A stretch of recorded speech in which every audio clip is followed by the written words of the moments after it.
அதாவது இந்திய கடலோர காவல் படையும் தமிழ்நாடு பேரிடர் மேலாண்மை ஆணையமும் இணைந்து மற்ற சார்பு நிறுவனங்களோட இணைந்து இந்த எண்ணெய் கசிவு சம்பந்தமான கடலில் எண்ணெய் கசிவு சம்பந்தமான ஒரு ஒத்திகை பயிற்சி இன்னைக்கு நடக்குது. இந்த ஒத்திகை பயிற்சியில் பாத்தீங்கன்னா பேரிடர் மேலாண்மையும் கடலோர காவல் படை மட்டுமல்லாமல் மற்ற அந்த சார்பு நிறுவனங்களான நம்முடைய பெருநகர சென்னை மாநகராட்சி, அதற்கு அடுத்தது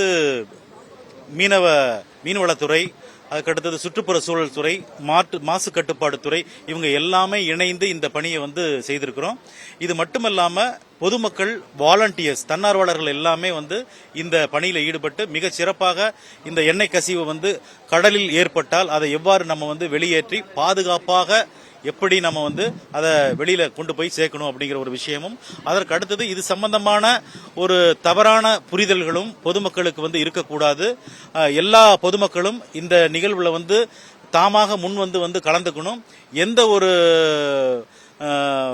பிரச்சனைகளும் இதனால ஒரு பெரிய பாதிப்பு இருக்கும் அப்படிங்கிற ஒரு எண்ணங்களும், தவறான எண்ணங்கள் எதுவுமே இல்லாம அதை மனசிலிருந்து அதை விடுபடணும் அப்படிங்கிற ஒரு உயரிய நோக்கத்தோட இந்த ஒத்திகை நிகழ்ச்சி நடைபெற்றது. இன்னைக்கு 2 ஆண்டுகளுக்கு ஒரு முறை இந்த ஒத்திகை நடைபெறுகிறது.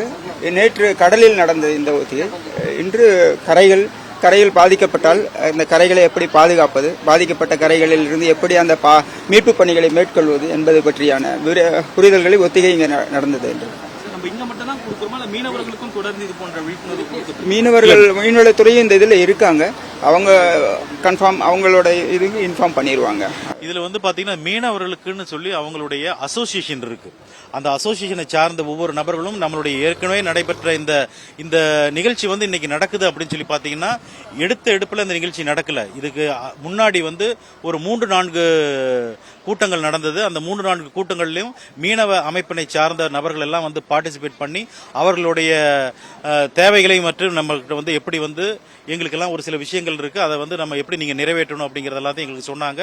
சோ அவங்களையும் நம்ம இன்வால்வ் பண்ணி தான் நம்ம பண்றோம். ஏன்னா அவர்கள் இல்லாம இந்த பணியை நம்ம மேற்கொள்ள முடியாது.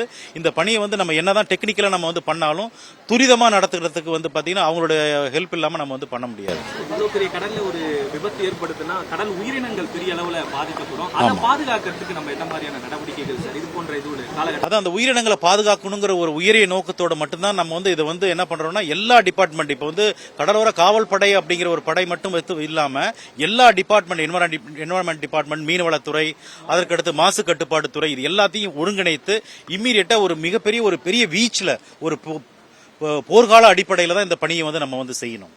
சோ அதற்காக தான் இந்த எல்லா டிபார்ட்மெண்டினுடைய ஒருங்கிணைப்பு அப்படிங்கிறது நடக்குது.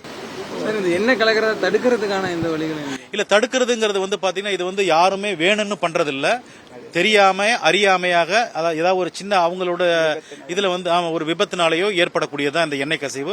எண்ணெய் கசிவு ஏற்பட்ட தண்ணிங்கிறதுனால அந்த பரவுதல் தன்மை அதிகமா தண்ணியிலையும் காற்றுலையும் அந்த எண்ணெய் கசிவுங்கிறது மிகப்பெரிய அளவுல இருக்கும்.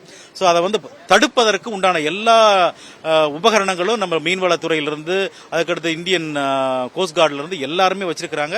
அதை பயன்படுத்தி ஒரு வேலி மாதிரி ஒரு விஷயத்தை அந்த வாட்டருடைய சர்ஃபேஸ்ல போட்டு அந்த தண்ணி மேலும் பரவாம இருக்கிறதுக்கு உண்டான நடவடிக்கை எல்லாம் மேற்கொண்டு அதை ஒரு கப்பல்ல ஒரு பிரஷ் மாதிரி இருக்கும், அதை வச்சு நம்ம உறிஞ்சி எடுத்து நம்ம சேஃபா டிஸ்போஸ் பண்ணுவோம். செய்திகளை உடனுக்குடனும் துல்லியமாகவும் தெரிந்து கொள்ள சப்ஸ்கிரைப் பண்ணுங்க.